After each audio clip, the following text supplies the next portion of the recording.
Thank you for coming. Today, we'll be analyzing the recent battle.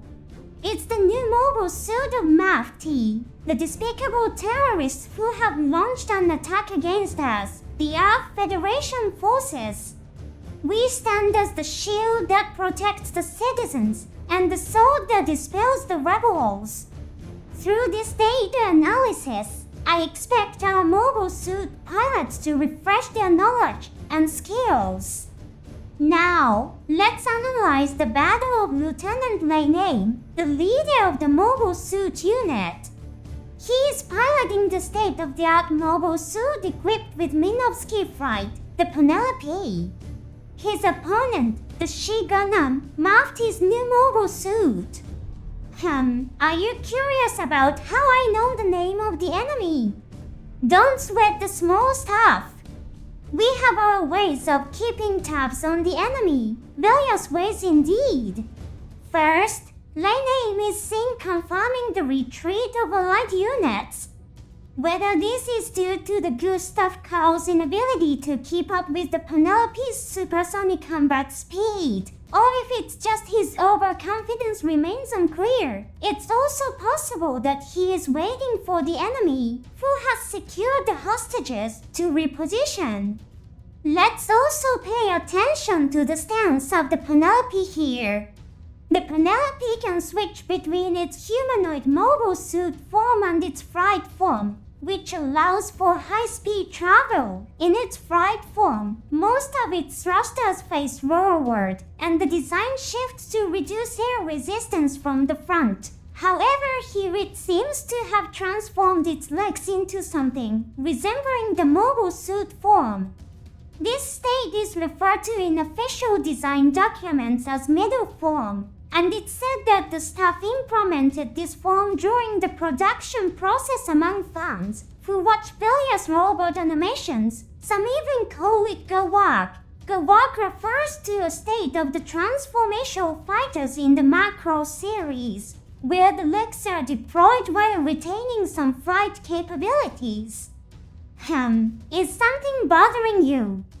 Are you intrigued by terms like official design documents, robot animations, or the Macro series? That's classified information. I cannot answer the query. This state, the middle form, is said to offer a broader range of attack than the flight form. Indeed, in the combat scenes, weapons like beam rifles are actively utilized just by transforming the legs. It can quickly shift to the flight form, allowing for high-speed maneuvers in a shorter time than transitioning from the mobile suit form. Having allowed Gomen to board the cockpit with him, Hassaway remarks, "I want to conclude the battle quickly. It's extremely risky to have Gomen, who isn't wearing a pilot suit, inside the cockpit of a machine capable of supersonic flight. Naturally, there's no way to secure him to his seat. It's akin to someone not wearing a seatbelt while in a car in the real world. Moreover, the Gundam can achieve speeds comparable to fighter jets, even at its regular combat speed, and can reach the speed of sound when going full throttle. The Gundam is equipped with a beam barrier to reduce air resistance. By deploying this, supersonic flight becomes feasible. Its role is to emit beams adjusted to the direction of travel, dispersing atmospheric interference. When this function is activated, the entire body of the machine seems to be enveloped in light. This is described in the novel version. A green light emerges in front of the pursuing Penelope from the Gundam. The nature of this light remains uncertain at this moment. Throughout the battle thus far, the Gundam's thrusters are depicted in a flame-like hue, and its beams are illustrated in green. Was it a beam rifle attack? Then, however, after the emission of the green light, No beams are fired in the direction of the Penelope. The Gundam is not in its flight form at this time. Yet while it needs to transform into flight form for supersonic flight, there is no setting stating it can't emit a beam barrier in its mobile suit form. Currently, no clear explanation can be found for this scene. It might be speculated that it activated its beam barrier, but the color differs from scenes that followed where the beam barrier is used. What are your thoughts? I'd love to hear your opinion as a mobile suit pilot. Let's return to analyzing the combat scene. On the Gundam's monitor, the Penelope in its flight form is shown flying parallel. It's highly likely that it's traveling at a speed the mobile suit form can't catch up to. The Penelope, having transformed into its middle form, unleashes a barrage of missiles. All the missiles fired here are funnel missiles, identifiable by their distinctive triangular shape. Let's revisit some basic information. In battlefields scattered with Minovsky particles, guided weapons like radio waves become ineffective. This is one of the reasons why close-range visual combat using mobile suits became the primary mode of warfare. However, weapons controlled by the brainwaves of newties and enhanced humans, known as Psychomu weapons, remain operational. Official documentation explains the characteristics newly added for the movie's production regarding these funnel missiles. Hidekazu Haro, the director in charge, commented as follows. In environments filled with Minovsky particles, only funnel missiles can track enemy units. However, if we presented them as too convenient a weapon, it wouldn't be entertaining. Hence, we set a limit they can change their trajectory only twice. Continuously changing their course was deemed excessive. They describe a gentle curve and alter their path once or twice. We designed them with a balance in mind. They shouldn't be too simple but must serve as a trump card. Let's return to our battle analysis. The Gundam has deployed its stabilizer and wing parts from its back, and has also extended the triangular units on its shoulders. It might be hard to notice in this scene, but its feet have also transformed to become pointed. The Gundam's Minovsky flight system consists of parts on its shoulders and the wings on its back. Compared to the Penelope, which glows yellow and consists of many parts, the Gundam system appears more refined with fewer components, emphasizing a more sophisticated Minovsky flight system. This aspect is also discussed in official documentation. As the Gundam descends, it's pursued by funnel missiles, while Hathaway has witnessed Messer's combat with the Penelope. This is his first encounter with funnel missiles in the scene. Nevertheless, Hathaway responds with composure. Perhaps he anticipated them, considering they might be equipped in a similar model, or being a newbie, he might have intuitively understood the presence of the funnel missiles on the enemy unit. The funnel missiles explode upon colliding with the sea's surface instead of intercepting with weapons like the Vulcan cannon. Hathaway is causing the funnel missiles to destroy themselves by crashing into the ocean. Remember Hidekazu Hara's earlier comment? The funnel missiles change their trajectory at a gentle angle, since they can't make sharp turns. Causing them to crash into the sea is an effective tactic. This is a new setting introduced in this movie. In previous works like games, these funnel missiles were shown making sharp angle changes and hovering in mid-air. It will be interesting to see how this is depicted in games made after the movie's release. The Penelope, in its middle form, continues its assault with funnel missiles. Even though its attacks are being dodged, it persists with the same strategy. Perhaps it aims not to give the enemy a chance to counterattack. However, it's hard not to see this as a portrayal of the difference in combat experience between the Penelope's pilot and Hathaway. Despite his attacks being evaded, Lane remarks, "What a fool." Is it his confidence from having a higher position than the enemy? Indeed, attacking or approaching an enemy from a lower altitude to a higher one requires more energy, resulting in delayed movements. It may not necessarily be a wrong decision, however. The adversaries at this time are Hassaway Noah and the She Gundam. Facing an ace pilot and a powerful new Gundam might be a misjudgment. Assured of his advantage, Lane launches even more funnel missiles. How would you analyze the scene with water spouts and explosions occurring one after another? Is Lane truly in a favorable situation? Exactly. It's the Penelope that's being cornered, having its attacks dodged and weapons wasted. Did you notice, up to this point, the She Gundam hasn't used any weapons at all without directly attacking. It's steadily reducing the opponent's combat capabilities. The She Gundam is enveloped in a pale blue flash. At this moment, the She Gundam is deploying its beam barrier. The use of the beam barrier in this scene is factual. Official setting materials explicitly state its use incidentally. The title of the original novel for this movie is Hathaway's Flash, an interesting fact indeed. You can observe the She Gundam evading the funnel missiles at a sharp angle. The funnel missiles seem to trace the path of the She Gundam as they hit the sea's surface. It's clear that Hathaway senses Lane's barrage and maneuvers to avoid it.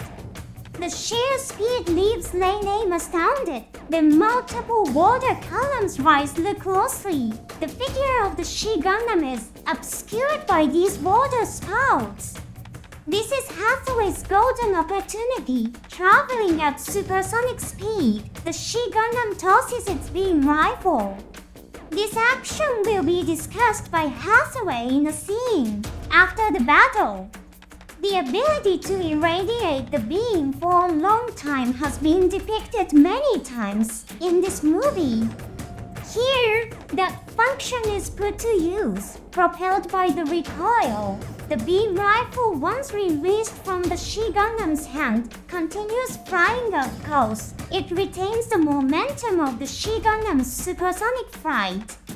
Lane mistakenly identifies this flying beam rifle as the She Gundam, obscured by the water spouts and illuminated by the beam barrier. He makes this erroneous judgment. The Penelope, applying a sudden brake to its momentum, chases after the beam rifle, a situation aptly described as the prey taking the bait. In its middle form, the Penelope fires the beam rifle in rapid succession. It's evident that it's slowing down to take precise aim. Then a massive explosion occurs. Lane believes he has successfully destroyed the She Gundam. Well, some of you might remember seeing this strategy somewhere before. It's almost identical to the tactic executed by Gundam in Mobile Suit Gundam 1083 Stardust Memory. How does this footage show a Gundam that was expunged from the official Earth Federation records? Don't sweat the small stuff. Colonel Kenneth Slake has graciously provided this footage in hopes of fostering your growth. Now, let's analyze the combat in this footage. Koyuki destroys the beam saber thrown by Gundam with his beam rifle. A weapon thrown by a lost enemy is mistaken for an enemy and attacked.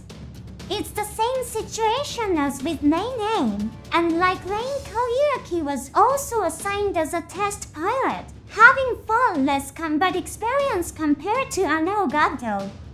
But the difference between Lane and Koyuki is also one of combat experience. Suddenly, when compared to ace pilot Gundam, Koyuki was quite green. However, he had experienced several battles before this particular combat. Therefore, he quickly realizes that the explosion did not destroy Gato. As a result, he successfully defends against the rapidly approaching beam saber of the Gundam prototype unit, too.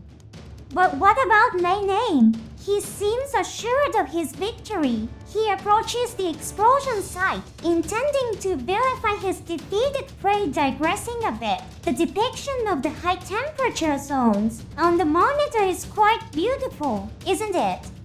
Lane gazes intently at the explosion. Ideally, he should have been on guard, waiting for nearby allies to join him. One Gustav Karl's sub-flight system is still alive.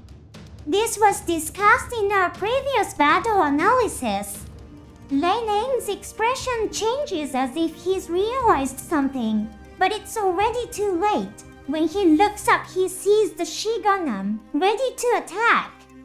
You can clearly see the missile-launched mechanisms in the arms and legs of the Gundam. What's being fired here are regular missiles with wings, not funnel missiles. The deployment mechanism of the missile is also carefully depicted. It reminds one of Gundam Wing Andra's Waltz. Lei Name tries to intercept.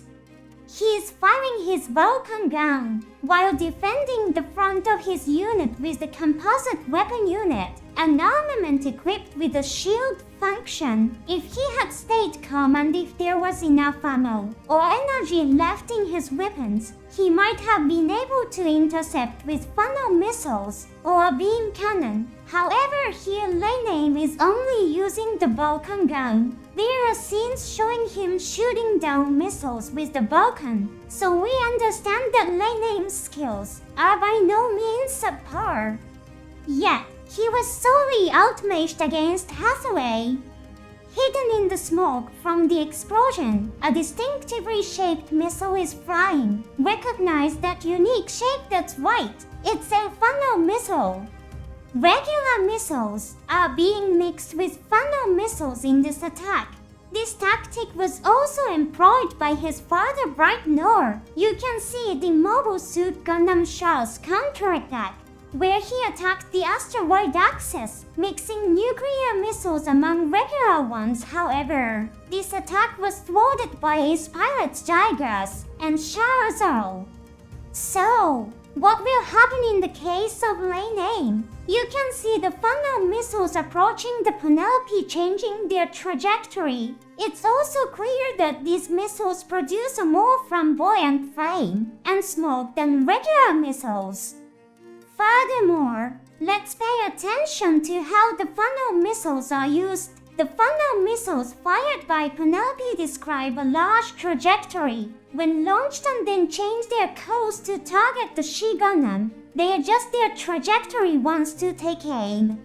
On the other hand, the Gundam fires its missiles directly at the enemy, much like regular missiles. Once they get close to the enemy and are concealed among the regular missiles, they change their trajectory. The difference in experience in pilot tactics is glaringly evident.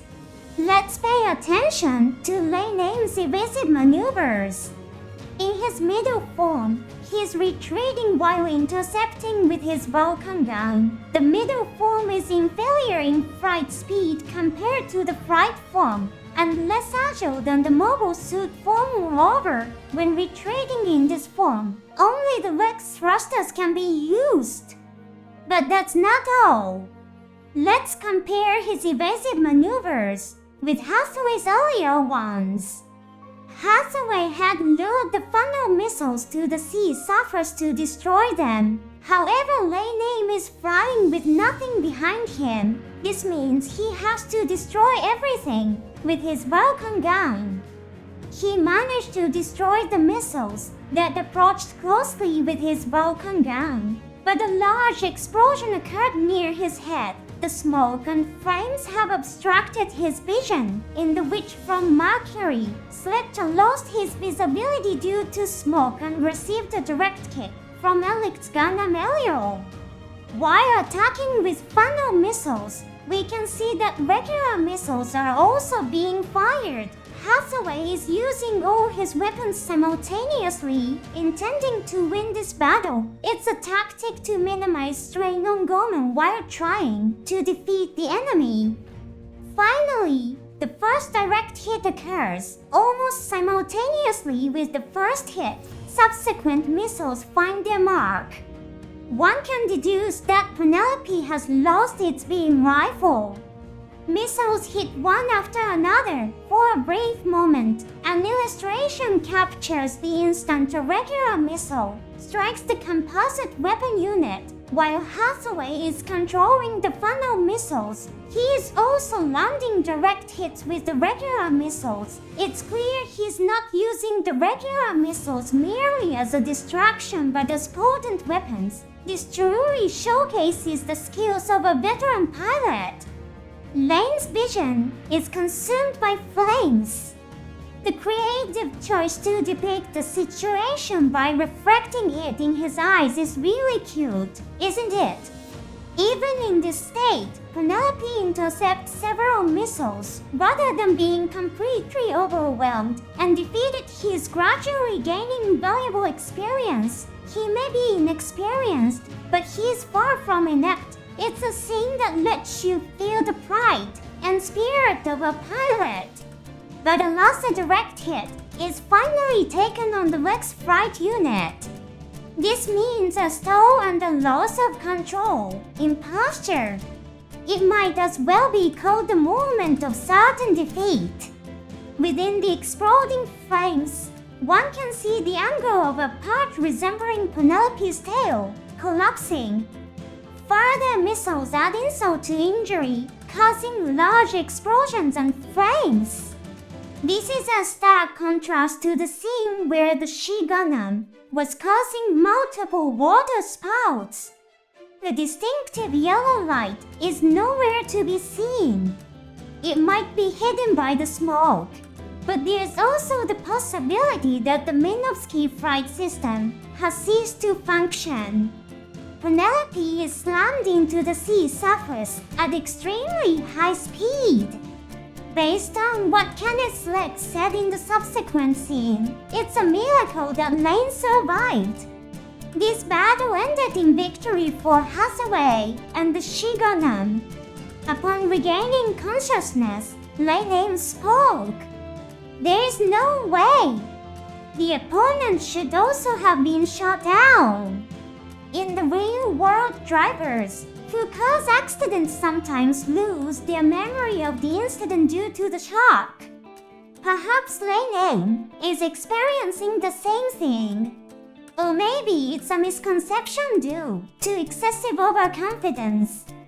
His last words were, "I am shooting down my opponent." It seems like the result of undue confidence. The initial showdown between the Gundam and Penelope ended in a decisive victory for the Gundam. However, upon returning, Hathaway is informed of this fact by his comrades.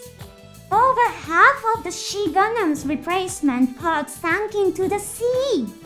While Penelope sustained severe damages, it is repaired by the massive organization known as the Earth Federation Forces. On the other hand, while the Gundam has little to no damage, there is a problem with replenishing its weaponry. The upcoming battles will not only depend on the individual skills of the pilots, but also on the endurance of the organizations they represent. And while Lane was still an inexperienced pilot at this point, he safely returned Lane, described as having the potential, but lacking actual combat experience, has now acquired some very advanced combat experience, albeit limited. This concludes today's lecture. I hope you all gained valuable insights. Please submit your report in 1 hour. Everyone, click on the subscribe button to start writing your report. Don't forget to save with the like button and submit with the notification bell. Anyone who forgets this task will be gifted a strike from Colonel Kenneth Lex riding whip. See you in our next lecture.